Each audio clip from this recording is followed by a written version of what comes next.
Morning, Chair and members. Morning, Maria. Morning, Chair. Apologies. I think there was my Zoom has become very glitchy. I was actually going to the office to sort Okay, it out because Amanda said to me that the links were a little bit. Yeah, we keep losing you. Okay, can you hear me now, Chair? I can hear you now. Okay, Chair, if you don't mind, I'm going to keep my video off because my network bandwidth is a bit low. But we do have sufficient members to start. We're just waiting for the rest of the members and some of the other colleagues to join us, but we can start now, Chair, at 10. Thank you, Maria. I'm just going to give it 1 more minute so that we start at 10.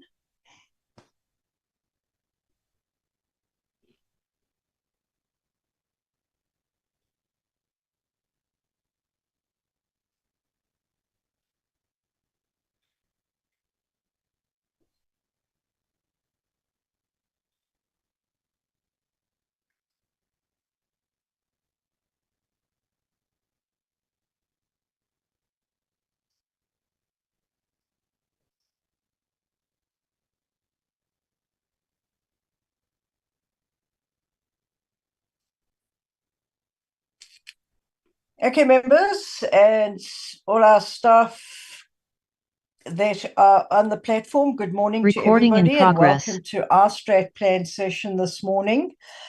For the sake of time, as we've already said, we've said good morning and welcome. I'm just going to ask Madia if there are any apologies that need to be noted. Good morning, Chair, and good morning, members. No, Chair, there are no apologies. Thank you for that. Could I ask you to flight the agenda? Yes, Chair, just please give me 1 moment.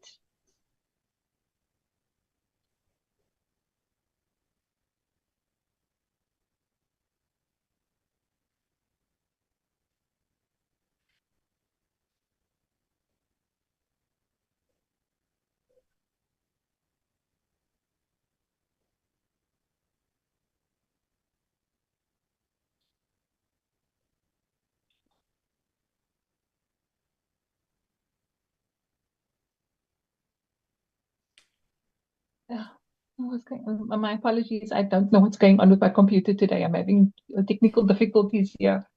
Just give me 1 moment, Chair. My sincere apologies for that. Don't worry, we had it in the sister committee as well. And as Askar shared, old equipment is really playing havoc and the time's up. They need to be replaced. Okay, thanks, Chair. Okay, here's the agenda, Chair. Okay, thank you very much. Colleagues, in front of you is the agenda. So as you can see, we're just going to have the presentation on our APP, and then we're going to consider but not adopt the APP because in our sister committee yesterday, we decided to give members the opportunity to go through it, and by Monday, on the 19th at 1700 hours, all your comments must be in to be captured. And then we have the consideration and adoption of the committee second term program, and then the consideration and adoption of minutes. In view of the agenda, could I call for a proposer and a seconder? Thank you. I have Honorable Pienaar's name up and Honorable Mabilu. Honorable Pienaar? Good morning, Chairperson. Good morning, colleagues and supporting staff. Chairperson, I move for the adoption of the agenda. Thank you, Member Pienaar. Member Mabilu?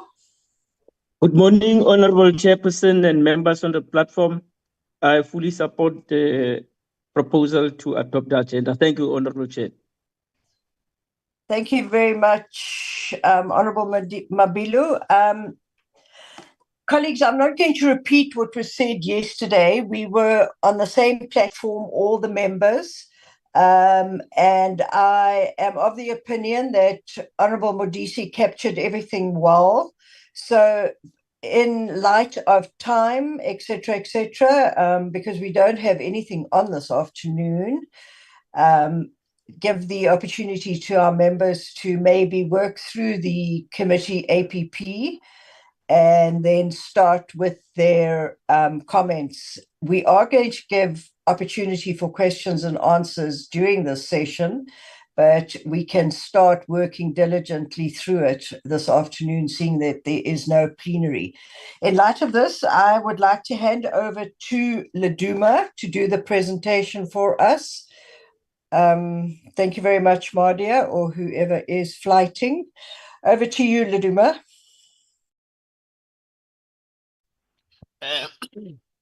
Morning, honorable members and colleagues. The presentation is going to be very short. Just on the first thing that I need to say is to apologize to the members for receiving this input this morning. We tried our best to consolidate the information so that we have just a high level advanced draft of the APP. Just from our side, I'd want to apologize to the members for depriving them to interact with the document. Next slide, Madia. We are just reconnecting members with the two previous sessions that we had with regards to the strategic plan. The slide, the presentation that I'm presenting today is covering 4 areas: the oversight priorities and thematic areas that in the detailed document are covered in page 5 to page 20. And then the second point in our presentation talks about the indicative medium-term spending plans, that the high-level spending that we were anticipating for the sector departments that we are overseeing. That is covered in page 20 in our Word document. Then we'll talk about the budget policy issues that are informing our APP activities. And those issues are outlined in detail in page 16 to page 19 of our APP. And then the point number 4 will be dealing with the medium-term international study tour that is captured in page 30 of our APP. And next slide, Madia. This is members who were present in the previous sessions that we had. We had this slide, and this slide captures the essence of page 5 to page 19 of our APP. I do not want to repeat. I think all the members, they know where we are in terms of economic base as a country and where we are intending to go on our economic trajectory as a country. So this slide summarizes the issues that we are detailing in page 5 to page 19. And the more emphasis, it's the implementation of economic recovery to jumpstart our economy. And we know that the budget that has been withdrawn also attempted to speak in terms of the importance of investment in infrastructure and emphasize the private sector participation to assist in terms of resetting the economy into a different growth path, and also emphasized the economic transition into a greener economy and industries that that we are expecting to exploit the green manufacturing industry that we are anticipating to exploit, and various industries that are highlighted in the medium-term development plan. And the medium-term development plan is also informed by the national development plan. The key essence of this term is about economic or about inclusive economic growth and development, and in terms of to lubricate jobs, or to create jobs in the economy, and also the importance of strengthening institutions that support economic development, that covers the strengthening of the capacity and the capability of the state to assist in managing the economy, and also to be a strategic co-creator of or participant in the economy. So that slide, it covers that, and the detail is on from page 5 up to page 19. Next slide, my dear. This is just, your members will know that the fiscal policy framework has been withdrawn, and to that it has an effect into other budget instruments or spending plans that were planned by the executive. So it's just to give members at a high level what was the spending plan as it was tabled by the Minister of Finance, and I believe that was withdrawn, and how our sector departments look like. This is just a picture at the global level in terms of the spending of the sector departments that the committee is overseeing. You would see that trade and industry and competition was allocated, although we know as members that the budget is appropriated or is passed by Parliament. But these are just an indication that what was expected in terms of the allocation, and then the expectation in terms of spending. 32 billion for trade and industry, and employment and labor 12.3 billion, small business 9.1 billion rands, and tourism 7.6 billion rands, communication and digital technology 7.7 billion rands. And also we'll know that some of the critical functional policy areas, they get a lot in terms of spending. But the detail we'll have a better interrogation of the spending plans when the budget is tabled and is being processed through the processes in Parliament, and to see how strategic allocation has been managed in to drive economic development, and how much has been allocated to the development finance institutions, and how much has been allocated to support small businesses, and how much has been allocated to drive tourism development and growth of small enterprises in the tourism sector, and also responding in terms of economic transformation, and critical, and how much has been allocated to support communication and digital technologies in a broader sense, how much has been allocated to support digital economy. Next slide, my dear. The budget policy, this slide talks about the budget policy issues that are covered in detail in the plan. But what we'll here just emphasize is that it is critical that we at the committee tracks as spending in terms of supporting industrial financing, and track spending in terms of looking the performance of industrial or the industrial parks including the special economic zones. We'll know that the committee is also planning to have an oversight in the Eastern Cape to one of the industrial parks or the special economic zones.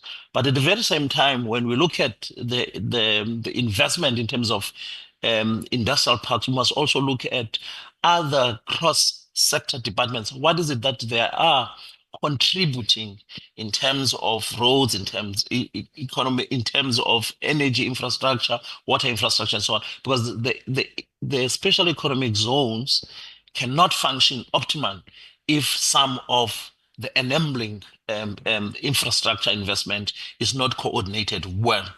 So and also we'll have to look at in terms of the red tape reduction. Here we're speaking more broadly in terms of managing how do we ease business, how do we ease doing business and to attract domestic and including foreign investment. So the regulatory burden needs to be addressed, and these are some of the issues that the committee is intending to look at in inland over the medium term. It's detailed in the APP. And next slide, my dear. Also here, we also talk about issues of economic transformation and how do we look at programs, tech programs, performance that are related to economic transformation. Those programs will be earmarking small businesses owned by young people and people with disabilities and women, and we needed to look at that as a committee. The detail is in the plan, and also looking in terms of rural and township economy and the importance of the Spaza Shop Fund. How is it going to be performing, its effectiveness, its efficiency management? These are some of the issues that we'll be looking at, and we're also looking at in terms of how the provincial investment and promotion agencies are functioning in supporting economic growth and development. And as we said that we also look at other enabling infrastructure investment and spending. Another important area is the post bank. It has been an issue that we also, as a committee, we picked it up during our oversight, and we also strategically planned to look at the whole reform or restructuring of the post bank, and also looking at in how the postal services and including the post bank reform processes are going to be undertaken. That also includes the issues that deals with the digital migration plan projects. But I want also to emphasize when it comes also to small businesses, there is an emphasis in terms of supporting high growth small businesses, tech orientated businesses, because those businesses are seen as the most critical in terms of driving and economic growth and employment creation, and also looking at alternative investments or alternative financing, looking at venture capital investments in terms of supporting the growth and expansion of high impact growth and enterprises. Next slide, Matia. SABC is very critical. The committee already had an interaction with SABC. The turnaround strategy and the implementation plan of the SABC, it's critical that needs to be tracked, or SABC needs to be tracked its performance so that it meets its public purpose responsibility. So how do we repurpose SABC to learn to respond to its legislative and policy mandate? The number of issues when it also comes to employment and labor, critical is the insurance fund, the compensation fund. How do we assist these entities to be able also to meet their legislative and policy mandate and respond to the priorities of government? So a small business, unemployment insurance fund and the compensation fund has been highlighted as critical entities within employment and labor that will pay special and oversight. Next slide, my dear. Before we get into this slide, which is we're about to finish, also we need to highlight the importance of also tourism is one of the critical labor intensive industries that needs to be supported. And this is the industry that was also hit hard by the COVID pandemic, and it needs to be supported. And there's it offers an opportunity for employment and growth that could also support an overall economic performance. This last slide talks about the international study tour. It is also highlighted in our APP. The international study tour, we're looking at Japan as part of one of the nations within East Asia. And East Asia is got three critical nations, that is Japan and China, including Korea. And these are high performing nations in terms of the economy and in terms of responding into inclusive growth ambitions. But even though China now is also, like any other country anyway, is facing its own economic challenges, including socio-economic the challenges, and its labor market, which is also affected by an aging a population, and which will need to attract skilled immigrants to support growth initiatives in the country. But it is important that we highlight China on the basis that, including the concept of a developmental state, originated from Japan. It originated from Japan, and we see it as one of the countries that South Africa can learn from, so that it can move from the low economic growth base. It can reindustrialize. We could make sure that development financing or industrial financing performs much better, and also could manage the transition from the traditional land industries into high impact manufacturing land and industries, but also how it can invest in terms of human capital and capability and to drive economic growth and development, including tourism. Is one of the areas that we are planning to look at in terms of learning best practices that that can assist the country to meet its ambitious development targets, and how the country is also managing trade and investment strategy and the implementation plan to assist a broader economic performance.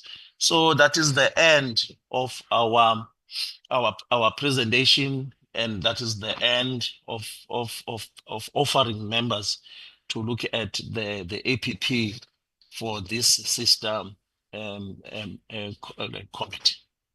And other colleagues that they feel that I have missed some of the issues that they believe that we needed to highlight to the members can also do so. Thank you very much, Chairperson. Thank you very much, Leduma. Honourable members, there we have a short presentation on how we would like to see us go forward. And I am of the view that this draft committee plan that was drawn up by our staff strongly aligns with the committee's constitutional and strategic oversight mandate. It also comprehensively incorporates the committee's focus on economic transformation, trade expansion, the SMME support, industrialization, inclusive job creation, rural development, and then, of course, the responsive governance. And I would just like to add that the tracking of the economic trajectory, is very important in this committee, and especially in light of the recent unemployment figures, which currently now stands at 8.2 million unemployed people. It is therefore our duty, according to my opinion, that we must at all times strive to ensure that all the departments that report to us focuses on programs that do and also provide with possible solutions. And then just once again, thank you very much for the team for the hard work in the background. I think it was a job well done. And in view of that, I would like to see any hands for questions that may emanate from this short presentation. Thank you.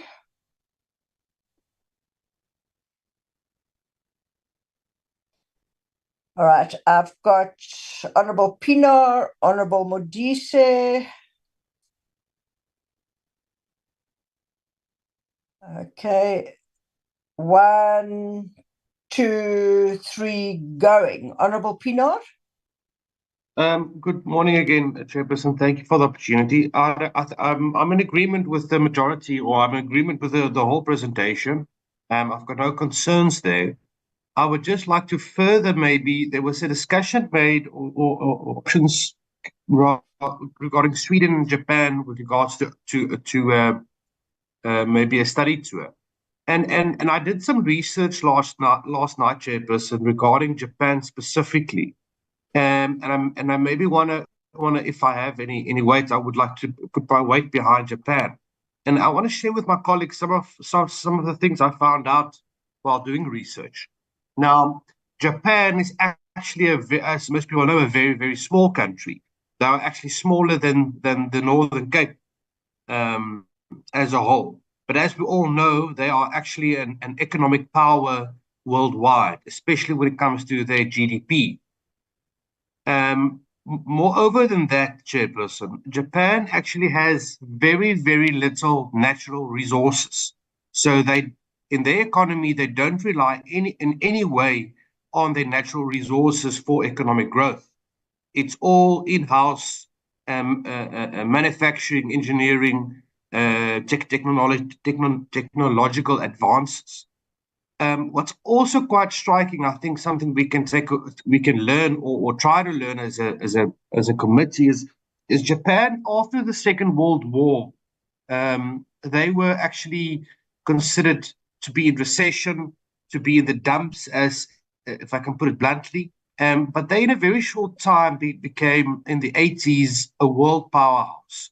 And I think there's a lot of things we can learn how to ensure we turn around our economic growth, our job creation, and there's a lot of things we can learn, even with regards to energy. I know we had a presentation from Eskom a few weeks ago where they spoke about geothermal energy, if my colleagues remember. That's something actually Japan is using to generate electricity. So economically, with regards to the potential they've unlocked, the size of the country, having no natural resources, they've achieved a lot as a country. And I think I think it's got huge potential for our committee or your committee, Chair, um, to go look at these areas. Oh, and another thing I wanted to pick up: the only actual natural resource they consider as a big industry in Japan is fishing, where they are utilizing the fishing industry to boost them economically. And that's something I know some of our members in the committee is also passionate about. So there's a lot of similarities, a lot of areas I think we can learn from as a committee, Chair. And I just want to share that information and that research with our colleagues and with yourself in support of Japan. Thank you very much, Chairperson. Thank you, Honorable Pienaar. Honorable Modise. Thank you so much, Chairperson, and good morning to all members and colleagues on the platform. Chair, first thing first, let me appreciate the work that has been done behind the scene. It's always easy to criticize than to appreciate, and I want to take this opportunity to appreciate the hard work. You know, when you work with so many people and who come from different backgrounds with different expectations, you hardly ever know what is right and what is wrong, how is going to be received by who. And to make things easy for all of us to appreciate is not an easy task. And I truly appreciate the work that has been done.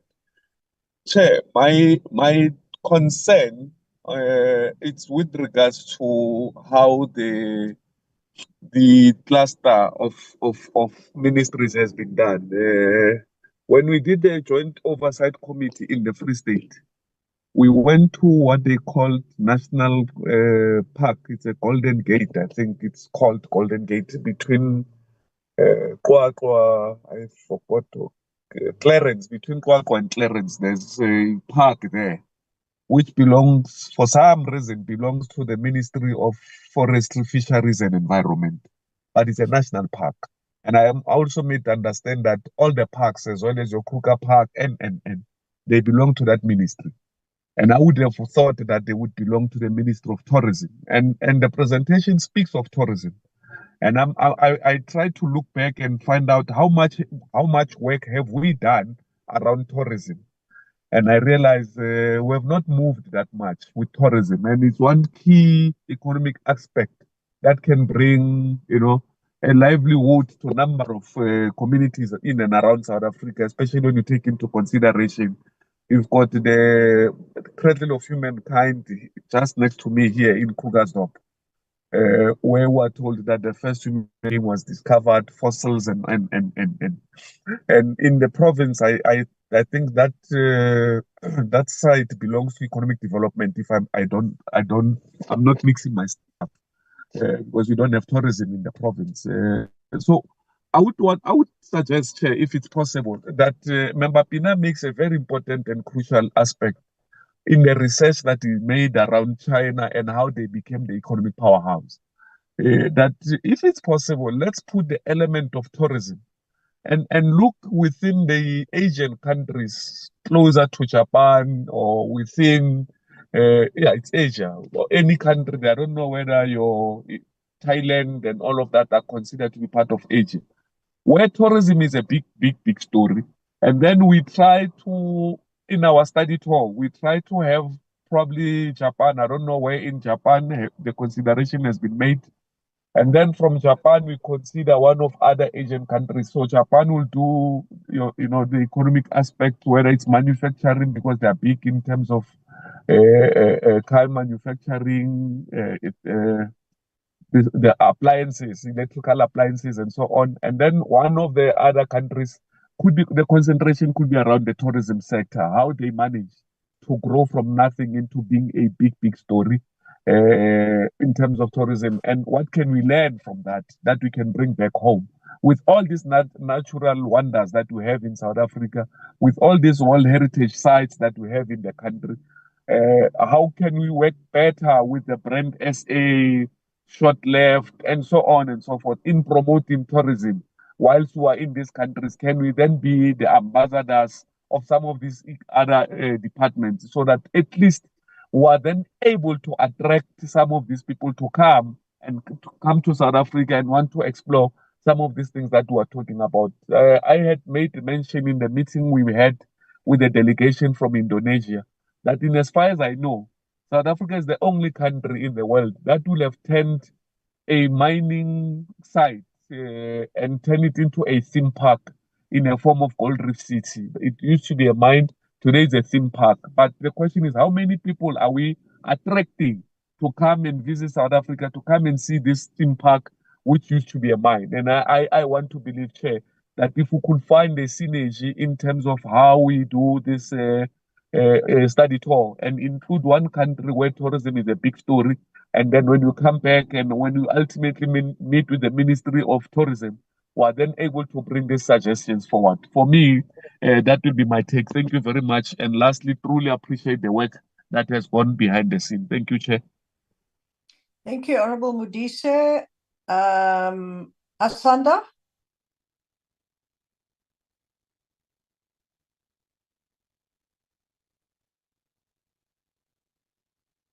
Thank you, Honorable Chair.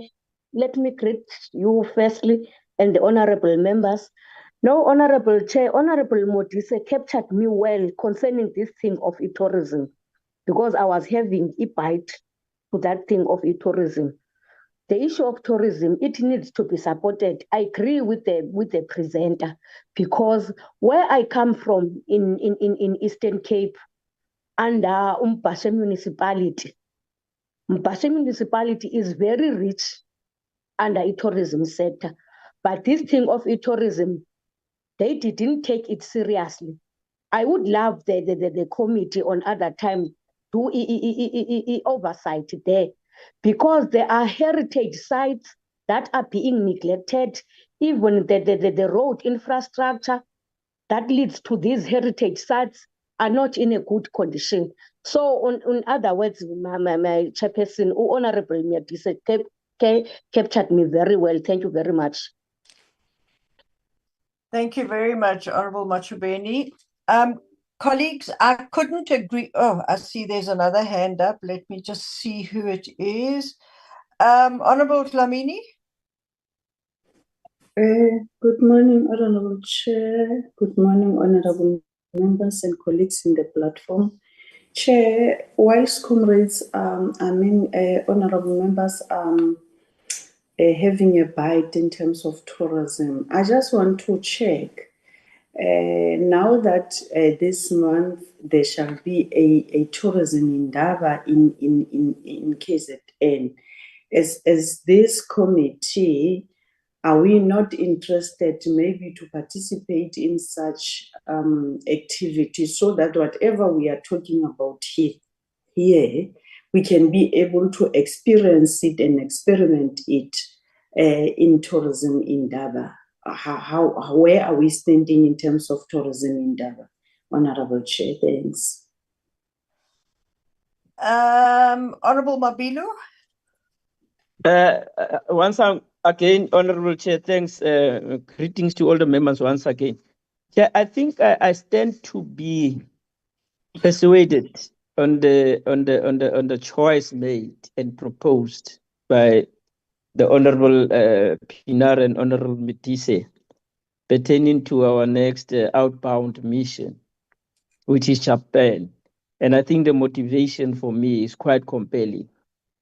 And the choice between Sweden, which is a Nordic country, where there is a welfare state from cradle to grave, would have been my choice. But now, with the motivation given, I think I'll go for Japan.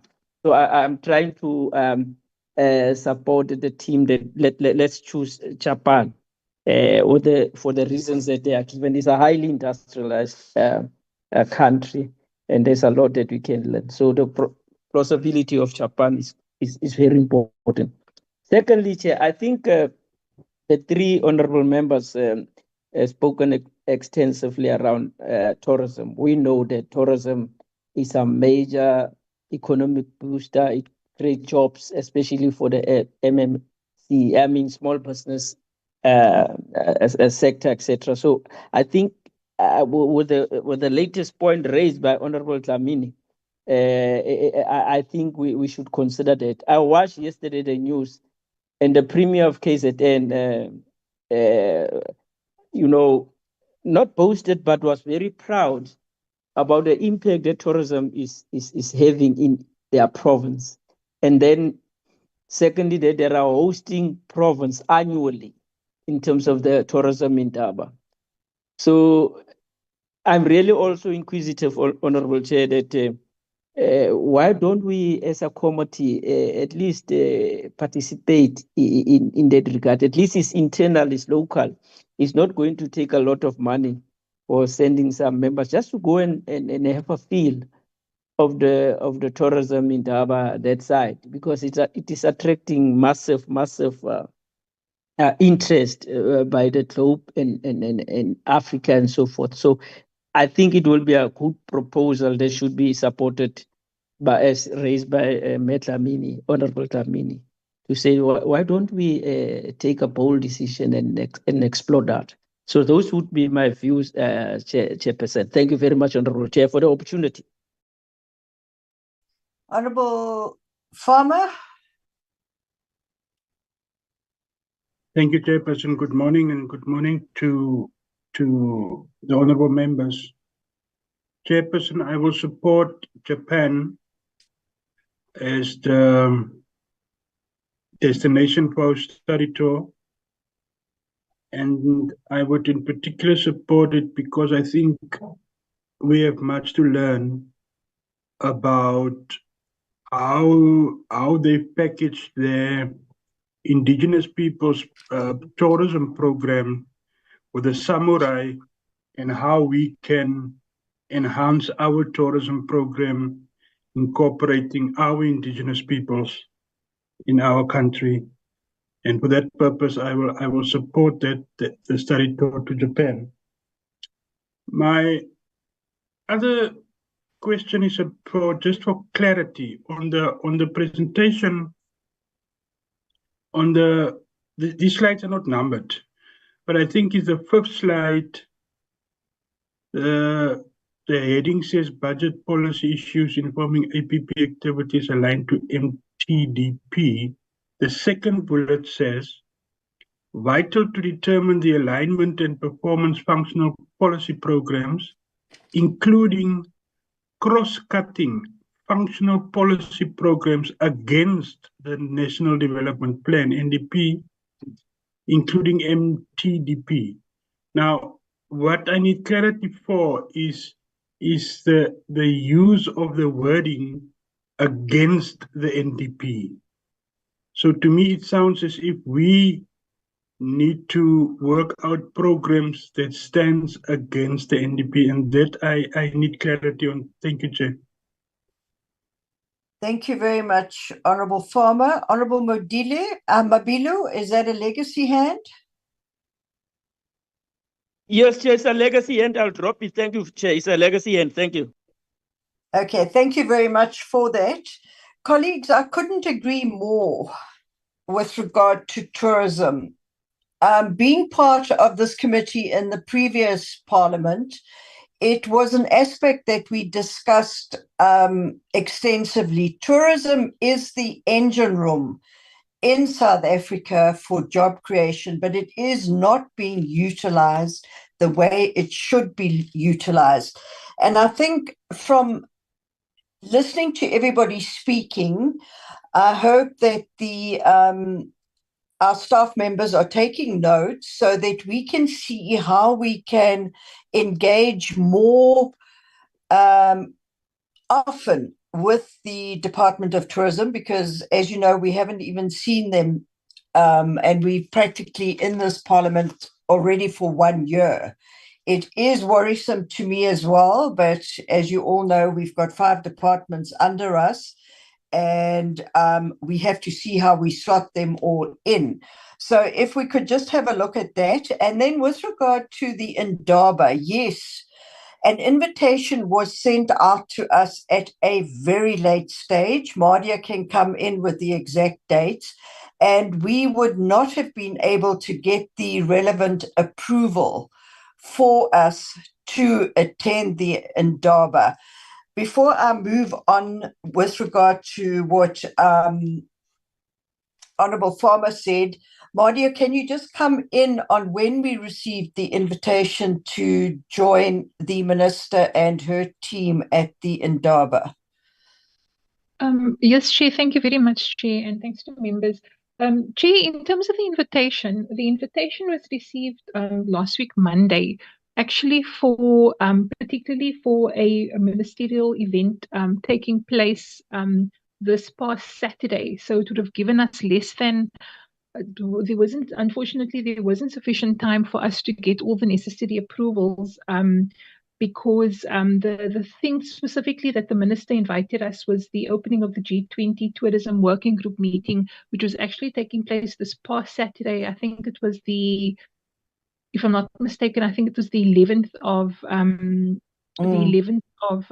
of May.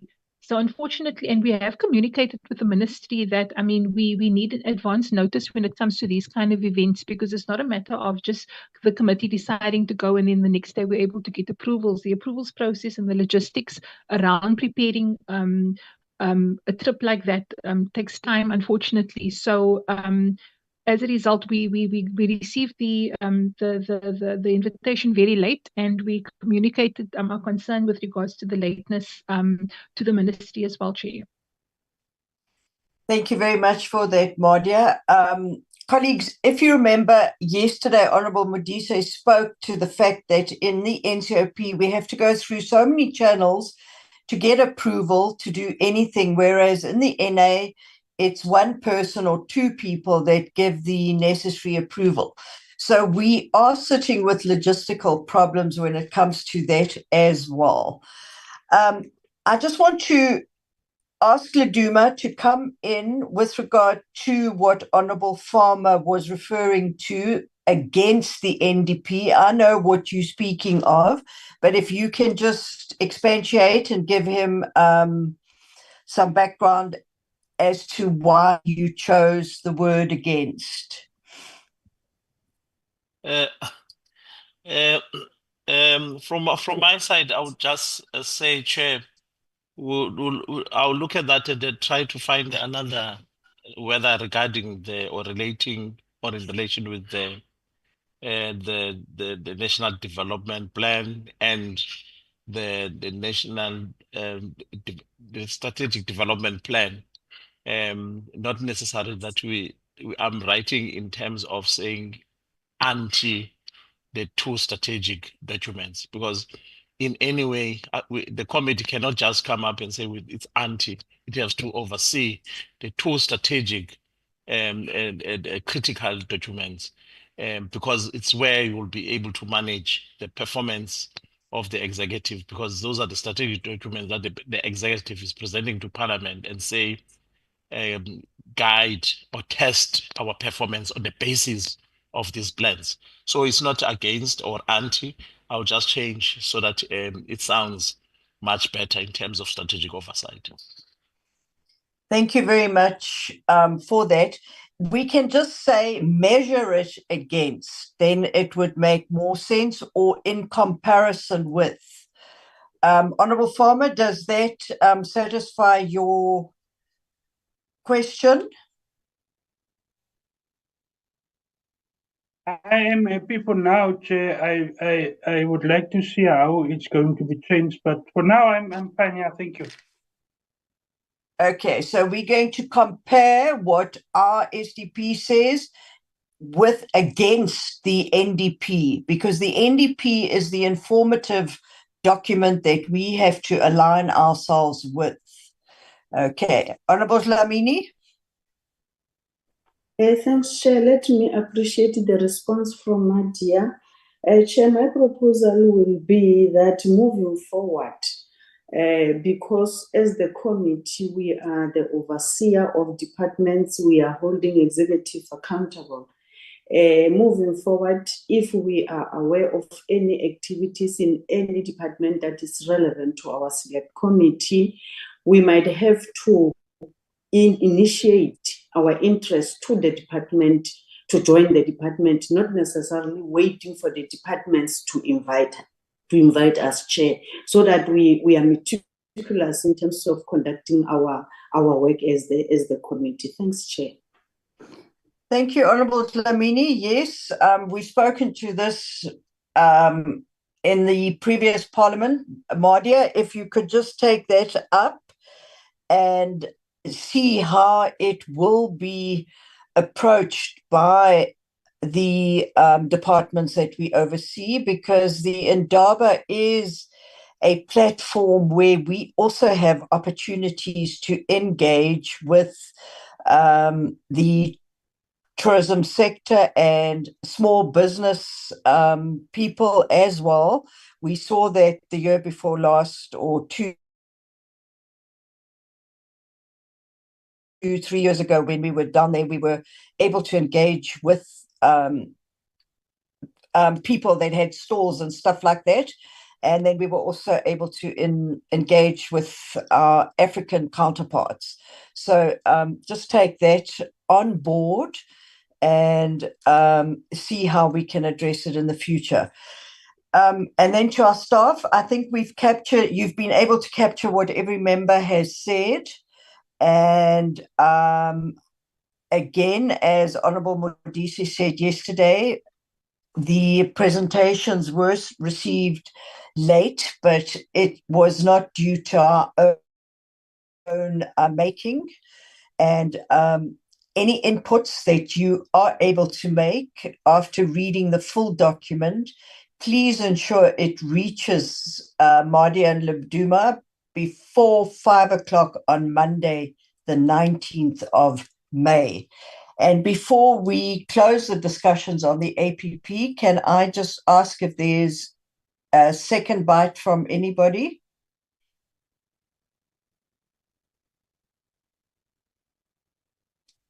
I see Honourable van den Berg's hand up. Over to you. Thank you, Chair. Morning to all. Yes, I have not mentioned this inquiry because I was waiting for the actual APP, the 32-page document, to be discussed. I don't know if we are going to then do that today.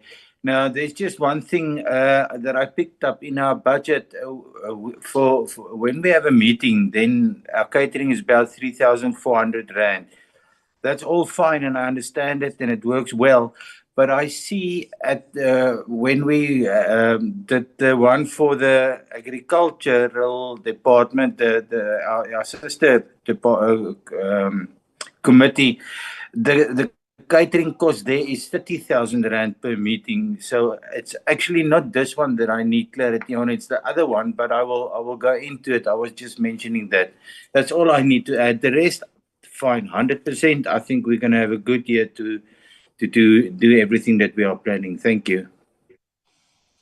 Thank you very much for that, Honourable van den Berg. Honourable Modise, could you just ask your staff members to take that on board with regard to the catering? And then anybody from the staff would like to add anything? Cobus, sorry, Honourable van den Berg, your hand is still up. Is that a legacy hand? It is, sorry. Thank you very much. Okay, and sorry? Just the last one for me, Chair. Okay, who must speak? Laduma, yes, go for it. That's just the last one. I've just noticed that I know Honourable Dlamini, when it comes to the postal services, the passion that she has. I've just highlighted also, like in Japan, there are interesting developments in terms of the reforms in the postal services. So I think it's another area that could draw some of the interest from some of the members in terms of what is happening in our own country at the level of the reforms, or what is happening at the postal services. I'm just highlighting because now I see that she's part of the meeting, and she has raised a lot about the postal services and I'm just saying that there are reforms that are happening in Japan in relation to the postal services. So it could be another interesting lesson from the members. That's one thing that I wanted to raise. Thank you very much, Laduma. No, her passion speaks book volumes. That's very good. But what I would also then like to ask is, if it is decided that Japan be the country that is to be visited, what is the possibility, as Honorable Modise mentioned, to visit another Asian country during the study tour that has really used tourism to lift themselves out of a poverty cycle and used it to ensure the economic growth and the unemployment figures are spoken to? Can I just ask that we look into that and just provide the members with feedback on that so that they can incorporate it into their question session again? Thank you. I see Honorable Farmer's hands up. Person, in light of what you've just said about maybe a second nation to visit, I think on the previous list of one of the previous presentations, Singapore was part of that list. And I would think, based on the industrialization going on in that country and how they use their economic progress also as part of their tourist package, maybe that can be maybe explored a little bit further as a possible second visit. Thank you, Chair. Thank you, Honorable Farmer. Yes, they've got all the names of the Asian countries that could speak to what we would like to see. And then, as I said to the staff members when Mardia asked, I said we must just also, when we take Japan into consideration, we must remember that it's a very expensive country. It's like Europe to visit. So there are many aspects that have to be taken into consideration when a country is decided upon. So there is a lot of work for our staff members going forward. Honorable Farmer, is that a legacy hand? Thank you very much.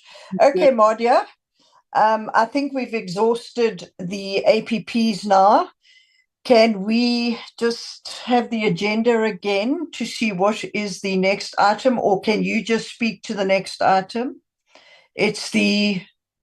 Yes, Chief, if I remember correctly, the next item on the agenda is the second term program, Chair. Okay, that's right, the second term program. Do you have it there to flight it? Yes, Chair, just give me 1 moment. Thank you. Okay, Chair, can I take members through the program, Chair?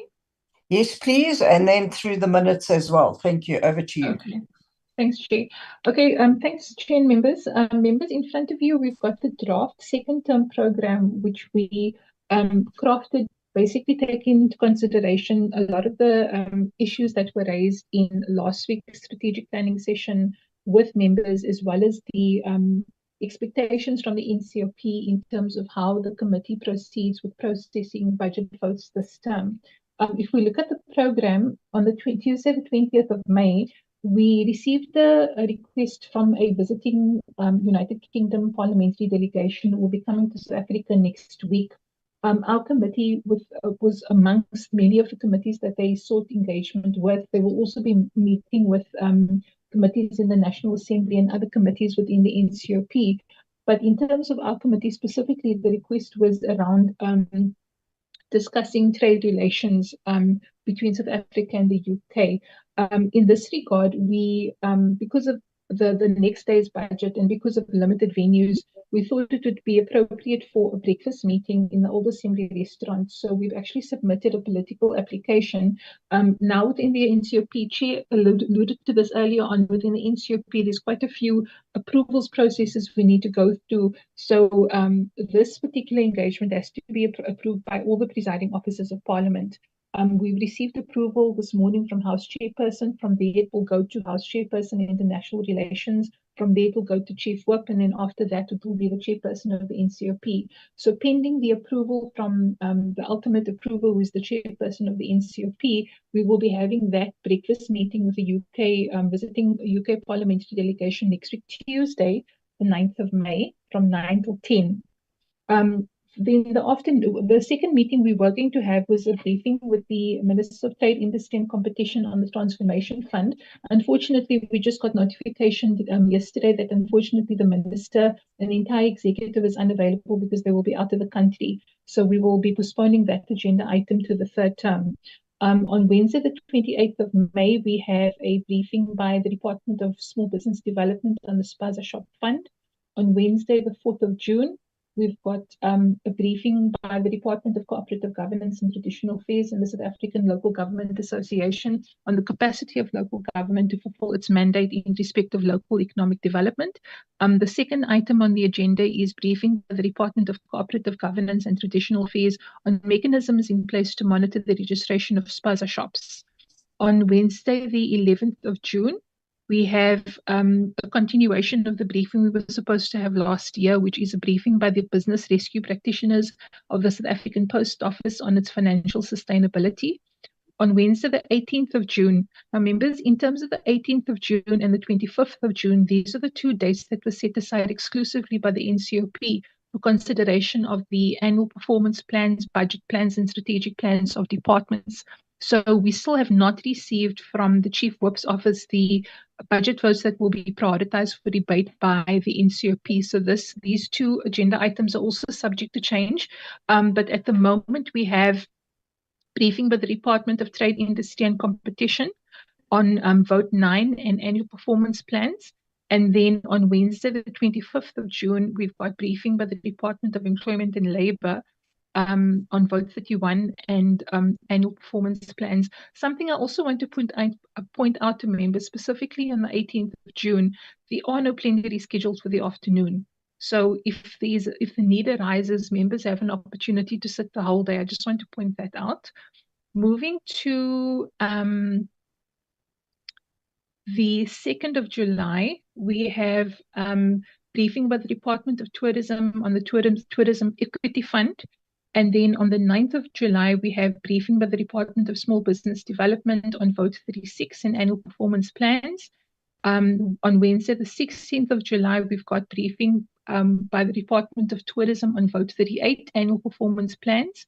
And then our last meeting for the term will be a follow-up with departments we met with when we went to the Free State on oversight. So it will be all the departments we've made recommendations to. So it will be the Department of Communications and Digital Technologies, South African Post Office, the Department of Small Business Development, the Department of Employment and Labour, and the Department of Tourism regarding progress made towards recommendations made by the committee at the October 2024 oversight visit to the Free State. We had initially had a date on the 30th of July as well, exclusively dedicated to a follow-up with the Maluti Apofong SEZ, the Department of Trade, Industry and Competition, and we were also going to invite the Free State Provincial Legislature Committee that came with us on oversight to that meeting.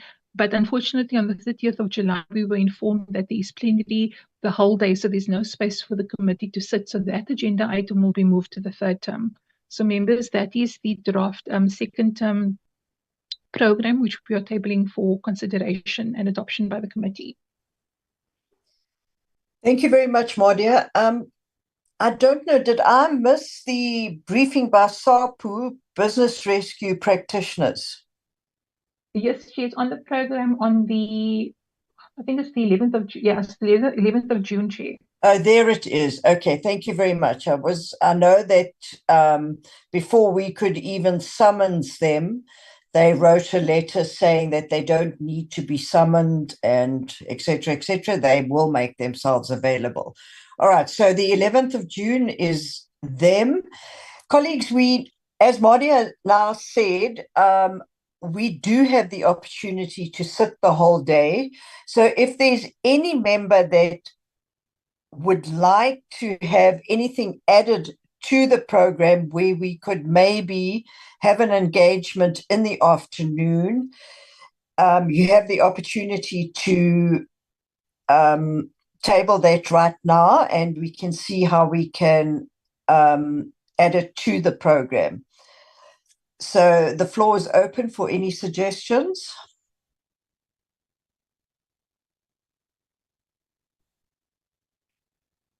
Okay, I see Honourable Farmer, Honourable Pienaar, Honourable Dlamini in that order. Thank you. Chairperson, I'm sorry, I'm withdrawing my hand. I want to have a look at the NCOP's second term program first, because I think there was a mix-up with the dates. But it's fine. Let me withdraw my hand. Thank you, Chair. Okay. Chair, would you like me to project the second term program of the NCOP? Maybe you can do that for his. I have it on my phone in front of me. Thank you, Chair. No need to. Okay. All right. Honourable Pienaar. Thank you, Chairperson. Chairperson, maybe just, I don't think we have to go into the detail. I think if and when possible, I mean, we are all here from Tuesdays to Thursdays, the majority of us. And if and when possible, and we don't have plenaries, I don't believe anyone would have an objection on the days we don't have plenary to allocate select committee meetings on those afternoons, because we are here during the week. And so I think it will be useful for us to allocate empty afternoons to meetings for the select committee and the cluster. Thank you, Chair. Just an observation. Okay, can I just say something on that, Honourable Pienaar? Remember, we have to get venues, so whether we're here or not, it's the venue that's problematic, but Zoom is always available to us, so we could use the Zoom platform should something of importance arise. Honourable Dlamini? Thanks, Chair. Let me also join the honourable members in appreciating the good work that our team is doing in terms of preparing documents, advising us, and so forth. For me, Chair, on the program, I don't have necessarily a qualm, because it's a working document. We know time to time we might have to come together and amend, add, and subtract. So for me, I'm okay with the program of action. What I just want to raise is that maybe, Chair, we might have to, whilst we, especially when we conducted oversights, and we need progress reports, we might have to request those progress reports, because under normal circumstances, provinces or municipality or whoever we conducted oversight on them, they will promise us the time frames in terms of completing whatever we are conducting oversight on. So we have to get those progress report from them even before we might consider calling them before to appear before us, Chair, so that when they appear before us, it is going to be easy for us to hold them accountable, because we'll say, we visited you, this is what you promised us that you're going to do, and according to the progress report you gave us, you have not met the time frames. What are the issues? So that it is easy for us to follow up, because the other challenge is the follow up.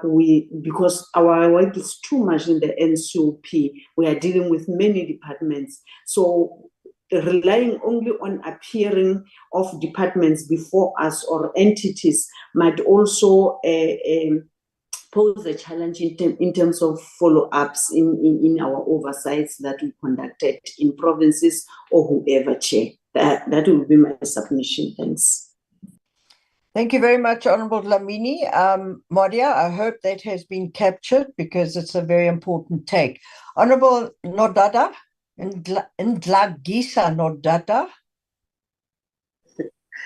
Thank you, Chair.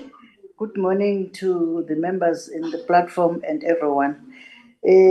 Chair, I think I must also start with appreciating this, the presentation or the proposal of the proposed meetings going forward.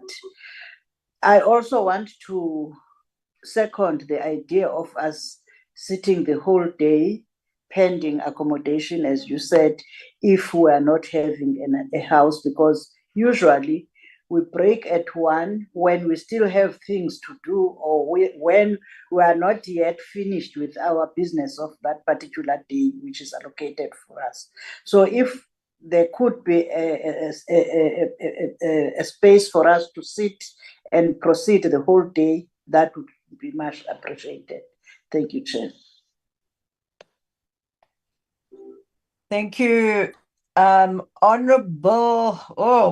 Something's going to rattle. I see it's Honorable Bones Modise. Over to you, and then Honorable Mabilu. Thank you so much, Stalo. Chair, I have, this thing of overlapping of mandates of departments. I don't know how we're going to be able to handle that. Because some of these things, I would want to believe that we need to do more work on tourism as a sector. And when you try to do a quick desktop research, you find that some of these things that you would want to undertake, they don't necessarily speak to tourism as a department, but their activity are more of tourism in nature, but they report somewhere else. I mean, there's an entity that I would want us as a committee to have a working relationship with called Proudly South African. And I would want to believe that with its responsibilities, it should be within tourism. But a quick research will tell you that it derives its mandate from the Department of Trade, Industry and Competition. I would want us, Chair, to have that working relationship because they work with a number of entities. Some of them we might not even have access to, but through Proudly South African, we can be able to have access to, and then we can be able to develop a particular program that we as a committee can then see to it that we push it forward and ultimately results in something else. Because I would want us, when 5 years is kaput and we go back to our provinces, we'll be able to look back into the past 5 years we've been in the administration and 1 or 2 projects that we would have done or came up with that are still standing and the country is proud of such programs. And my take is that Proudly South African could come in very handy there. The proposal to meet with the Free State Legislature's portfolio committee and the department that we met with when we were doing the oversight is very much welcome. What I will suggest, Chair, is that maybe before we meet with them, they must then in writing give us responses in terms of progress that they've made since we met with them, since we flagged issues with them, and so that when we meet with them, we just go back. It's a question of checklist to say to them, this is what we expected to do, how far, what is it that we have done. So we don't meet in the meeting and only then they start making this presentation. We'll have received the report in advance, we'll have gone through the reports, and we'll have flagged issues of concerns from what we had raised with them and things that they have not attended to. Because it's easy. I think the department takes advantage, especially when it comes to the NCOP, because it takes time for us to go back to them. It takes forever for us to engage with them. I mean, look now, you quietly capture it very nicely for me. That is almost a year we've been in the administration. We have never met with one department of government, which is a tourism department.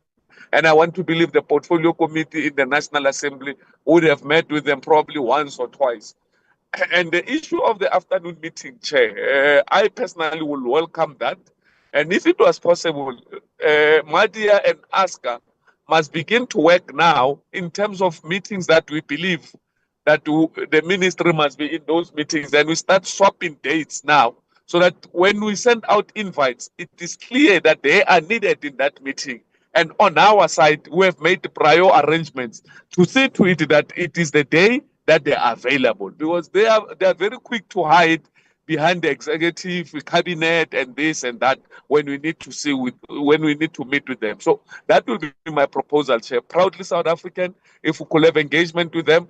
The report the progress report from the departments that we met on the October Joint Oversight Committee, and the dates, the flexibility of dates between the two select committees in order to have ministry coming and accounting to us. Thank you very much, Chair.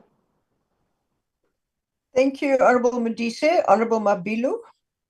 No, thanks very much, Chair. I think in relation to the draft program submitted and presented by Madia, I think for me, at this stage, it is quite adequate, and our work is clearly cut out in terms of our responsibilities.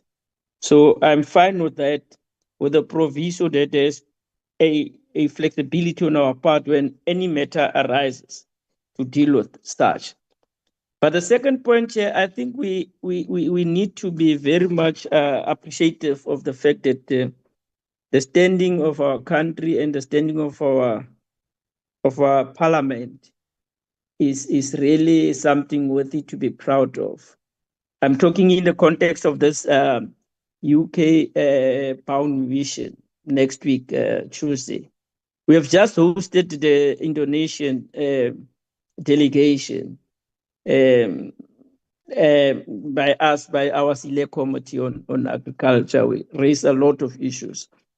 But for me now, in terms of next week, Tuesday, Chair, it will just be fair and proper for us that well in advance, we are provided with more details such as the total number of delegation, the designation, or whether the UK Council General here in Cape Town will be present, and as whether there will be briefing notes or presentation from the committee. I'm taking this from the example of the Indonesian visit 2 weeks ago. It was just unfortunate that we were only 4, but we understand some members did present apologies. So for us, for this one, Chair, of next week, if we can be, not even today only, but if we can be provided such details well in advance. I know it's a protocol issue, but if we can be given more insight so that when we come that side, we are adequately prepared. So I'm just making that proposal that we take care of that. But lastly, I want to emphasize this point that was earlier made by Honorable Dlamini. And for us, for the committee, I think it is now quite strategic for us to have what we can call a calendar of events, so that in advance we know these are going to be the international events, these are the national events that impact on our select committee on economic development, etc. Then we have a very proactive approach from our side. It's a two-way process where we can in advance liaise and communicate and start a conversation with all those stakeholders that we are going to meet or have an oversight at. So then we are more agile, we are more dynamic, we are more vibrant, so that then we can not have a situation that says no, it was short notice, etc., etc. So I was just emphasizing that brilliant point that was made, that let's embrace a notion of what we can call calendar of events. Thank you very much, Honorable Chairperson. Thank you, members. Just to speak to what Honorable Mabilu has raised regarding the UK visit, I was going to ask the team to provide us with some pointers on the trade relations between ourselves and the UK, so that we speak from an informed platform when we meet with them. And then, as Honorable Mabilo said, we need to know who is part and parcel of this delegation, so that we know the salutations and how to address them. And then, Honorable Modise, I couldn't agree more with you regarding Proudly South African. They have been a very controversial entity within the Department of Trade and Industry. We, in the previous term, had some engagements with them, and I was not very happy about that. But with regard to having a report prior to our meeting with the Free State delegation, I couldn't agree more. And that is why initially I asked that in the APP, we look at something like a tracking dashboard so that we know exactly what we have to follow up on.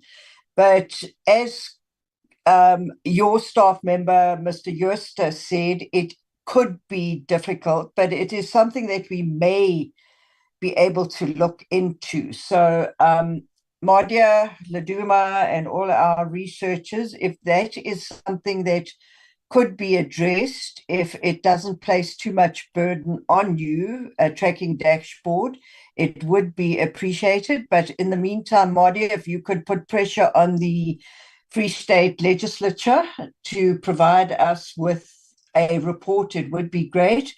And then also to slot in somewhere on the program Proudly South Africa. And then Honorable Modise also spoke to the ministries that we need to speak to and the possible swapping or alternating dates, and then the afternoon sessions that could be used. I think, if I remember correctly, should we go over our specific times between 10 and 1300 hours, you have to get the necessary permission from the necessary structures within our council, that we do it earlier than later so that we get the necessary permission. I think I've summed up everything with regard to what was spoken to, and I see Select Committee hand is up. I take it is you, Mardia. Yes, Chair. Chair, just looking at the program and the proposals from members, can I make a proposal, particularly in terms of the Proudly South African? We can check with them, but given the fact that we've provisionally scheduled DTIC to brief us on the budget and APP on the 18th of June, can I propose that if there's space in the afternoon and if members are available, we potentially slot Proudly SA in that afternoon as well on the 18th of June, just to capitalize on the fact that the department which they are reporting to will be there that day as well. We will check with them obviously in terms of their availability, but can I just make a proposal taking into consideration the suggestions from members that we slot them in on the 18th of June, Chair? Okay, I'm happy with that. Let's get the feel of the members. And then also, as Honorable Modise has said, Proudly South African, even though it resorts under DTIC, it also speaks to tourism. And somehow or the other, we must get these two departments together to see how we can address the issues that speak to two departments, cross-cutting departments. Members, we have a suggestion for the 18th of June to have an afternoon session if permission is granted. Mardia, would that be in person or would that be on Zoom? Okay, before I hand over. Yes, Chair. At the moment, Chair, I have to be honest, venues are a major challenge. And at this particular point in time, we're still checking the availability of venues. We will check if there are any venues available, but we might find a situation where we have Zoom meetings for one and then maybe physical meetings for the other, depending on the availability of venues. But we will definitely get back to members with regards to that. Okay, super. If we can just get feedback on that earlier than later. So I know it's difficult for you, but if we sit in a virtual platform and then have to rush in to Parliament for a physical meeting, it could be logistically problematic.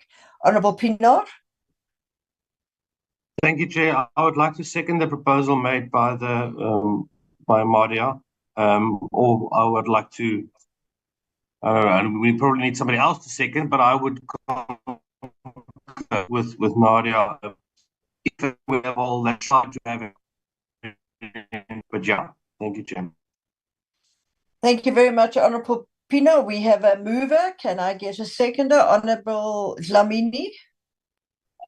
Thanks, Chair. Even though I could not hear properly what Honorable Pienaar was saying because he was cutting, but mine was to second the proposal with an understanding that the meetings, if it's physical, let both be physical. If they are virtual, let both be virtual, so that we avoid what you have said, because really it will be inconveniencing to us to have different meetings in one day within a very short space of time, Chair. Thanks. Thank you very much for that, Honourable Dlamini. So we've got a mover and a seconder, and Mardia, if we start off virtually, then we must end virtually. But if I may also, it's just come up now, unemployment, labour and employment, sorry, employment and labour, not unemployment. We are also not meeting with them sufficiently. We know that UIF and the compensation fund is are problematic entities within UIF. And we seem to struggle to get written questions that are sent in, the answers to them.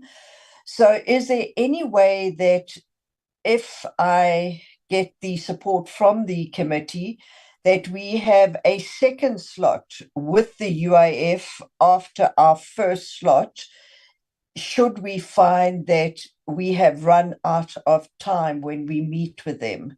Because they are a department that speaks directly to the unemployment figures that we currently face, and they need to give us feedback on this, and especially in light of them making their TERS funds available to SAPU. They have to report back to us on that.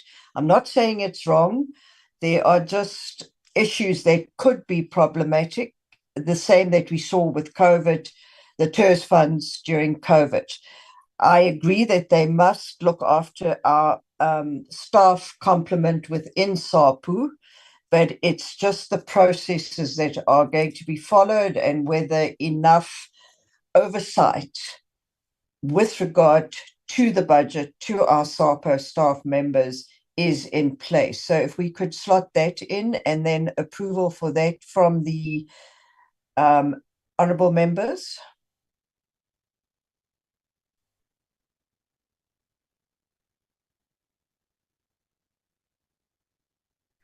Chair, if I may. Yes, Mardia. Chair, in terms of the draft program, we've got employment and labour coming in on Wednesday, the 25th of June. And I believe on the 25th of June, that day has also been set aside exclusively for committees to consider budgets, APPs, and strategic plans. So what we can do, considering the fact that we've got the whole day, taking into consideration your proposal, maybe we can schedule either UIF or compensation fund in the afternoon to also brief us on the APP and budget. The challenge, obviously, as you know, with our committee and within the NCOP, we don't really have an opportunity to engage with entities that report to the departments. But given the issues within UIF, and also given the fact that they still have not yet tabled the annual reports. Remember, Chair, we were supposed to have a meeting last term. They at the time we were going to have a meeting, we postponed the meeting because the annual report hadn't been tabled. To date, it still has not yet been tabled.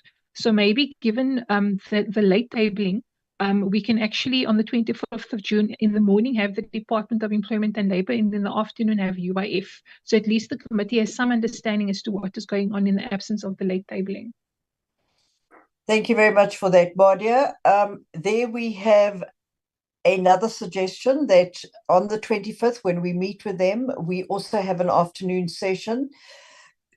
Members, I just want to say Mardia has written numerous letters to the Department of Employment and Labour, but we are not having success with them with regard to the tabling of their APPs, which is very, very problematic to me and to her, and I would take to the committee members as well.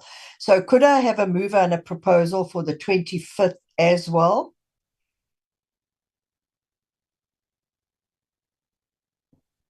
Honourable Pienaar?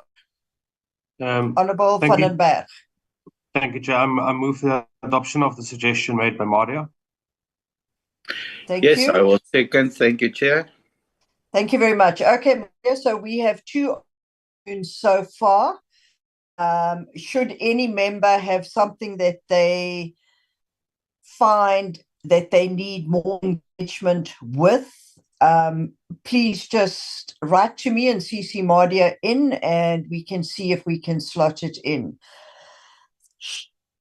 Colleagues, I think we've exhausted our second term program. We now have to go over to it. Sorry, is somebody speaking? Yes. Honourable Van den Berg? It's Abdullah, Chairperson. Okay. This program, I'm sure Mardia will send it to us once we're done here. I just need to make sure. Thank you. No, definitely. Sorry, Abdullah, if I can just come in, do the members first want me to circulate it before the committee adopts it, or can I just flight it quickly? It's you can flight it so that they can just make sure again. Obviously, members, it will take into consideration the proposals that were made in terms of the additions now that were moved and seconded for. If I can just flight it again. Sorry, Abdullah, if you just want to come in. Sorry, Abdullah. Yes, Chairperson, with regards to next week's meeting with the delegation, I think it's important for maybe Mardia to inform the Department of International Relations about our meeting and the purpose of it, and request from them official briefing notes for the members so that we can speak from a South African perspective when meeting with with the delegation. Yes, I think that's a good take. Thank you, Abdullah. Mardia, if you could note that. Chair, what we've already done is requested from the DTIC a country report for the UK. So they promised us that information. Hopefully we will get it by end of business today. Okay, thank you. Chair, can everybody see my screen? We can see it, thank you. Okay, for the members, just for notice. So on Tuesday the 20th, you will be receiving your briefing notes, and take note that it's physical, and the 10 to 1300 hours, 10:30 is virtual. No, okay, sorry, Mardia, then you can carry on. Yes, Chair, just a correction. Just a reminder, Chair, that meeting is actually no longer happening. Oh, yes, that's right. Yeah. Because and then the other additions to the program is the inclusion of Proudly SA on the 18th of June in the afternoon, and then UIF on the 25th of June also in the afternoon. Okay, super. So we have those two, and we do at this stage not know if it's going to be virtual or in person, but as Mardia explained earlier, to secure a venue is very, very difficult. So in all probability, it will be virtual. Okay, so that is the program. Can we get a seconder and a mover? A mover and a seconder, Honorable Mabilu? Thank you very much, Honorable Chairperson and members. I formally move for the adoption of the program as outlined. Thank you very much, Honorable Chair. Thank you. Honorable Van den Berg? Thank you, Chair. Yes, I second, but I just want to throw a question in regarding the venues. Does it have to be parliamentary venues? Can we not meet, for instance, at a conference facility or anything like that? Why is this always a problem? I see that we do have a budget, therefore I'm sure even at there should be places that we could meet, coffee shop, etc. It sounds funny, but what is the rules around it? Thank you. Are you also seconding the program? I am seconding the program, yes. Thank you very much. Thank you very much. Mardia, can you respond to Honorable Van den Berg's question? Yes, thank you, Chair, and thank you, Mr. Van den Berg, for the question. Mr. Van den Berg, you are correct. We can utilize conference venues, but our experience with conference venues is that it becomes incredibly pricey. Based on previous estimates, it becomes something like 50,000 Rand just to book for the bare necessities, a meeting room in a conference venue in a hotel. And if we're going to go at that rate, we will very quickly deplete the committee's budget. I'm sure members are also aware that Parliament also has budget constraints. With regards to any other venues, it has to be signed off by Parliament so that the venue has to be signed off as suitable for parliamentary sittings. So we can't also just choose a kind of cherry pick a venue and say we're going to go there. Whether or not that the venue suitable for parliamentary sittings has to be approved by Parliament as well. So those are the two constraints. Thank you, Mardia. Can I just ask, these state departments in Cape Town, are they not made free of charge, or do we also have to pay them? Because I know Honorable Modise's committee has often sat at the Nesvas buildings. I don't know if they charge us anything, just to give us some information on the state government buildings. Yeah, Chair, you are quite correct. There are external venues that are available, and when we refer to the availabilities of venues, we also refer to those venues. We will check even the availability of those venues, because I know there's venues at the Infas building. There's also a venue at the Sanlam building in Golden Acre. There's also a venue at the Castle of Good Hope. So when we talk about the availabilities of venues, we're not just referring to internal venues, we're also referring to external venues. But as indicated, we will revert back to members with regards to what we are able to secure in terms of the availability of venues. Okay, so you're saying to me, even if it is a government building, it is still 50,000 or more to... No. What I'm saying is that there is no charge when it comes to securing, like, for example, like you were mentioning Mr. Modise's committee. Those venues are made available free of charge to Parliament. But what I'm saying is, when we talk about the availability of venues, we're not just referring to internal parliamentary venues, we're also referring to those venues that other committees have also been using outside of Parliament.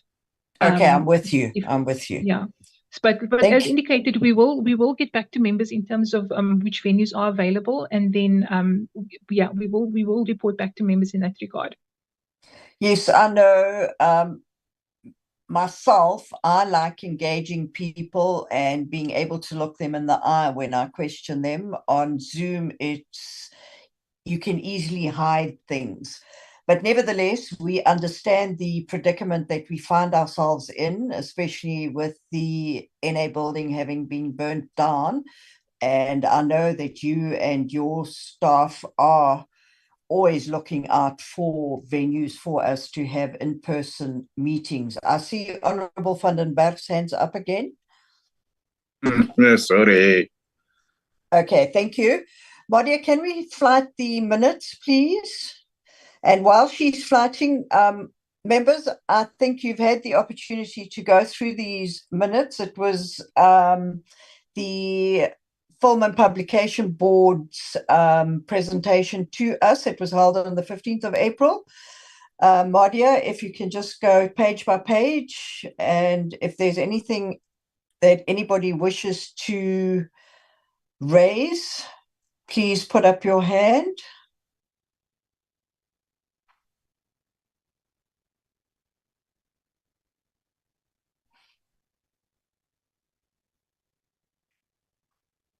I know I went through the minutes and I couldn't pick up anything, but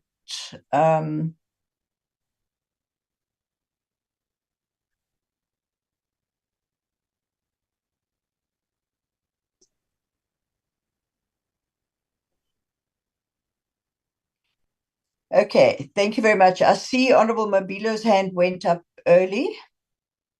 No, Chair, thank you. Nothing to add, nothing to subtract. My hand was raised earlier in the context of saying that this meeting did take place on the 1504 and I was present. So the point I want to put forward is to propose that we adopt the minutes as a true reflection of the deliberations. That's a formal proposal that I'm tabling, Chair. Thank you. Thank you very much for your proactiveness. We've got a mover. We need a seconder, please. Honorable Pinar. I second Honorable Mabilo, Chairperson. Thank you very much. Colleagues, that is that with regard to our APP and our second term program and the last minutes. I don't think there's anything else that is on the agenda that needs to be discussed, but before I adjourn the meeting, is there anything from anybody on the platform that wants to raise anything? I don't see any hands. And then once again, thank you very much to our staff for all the hard work they've put in. Just know that it does not go unnoticed. And then members, you have the opportunity to go through the full document now, and anything that you pick up, please send it through to myself and Madia and Laduma, and it will be incorporated. Thank you very much, and the meeting is now adjourned.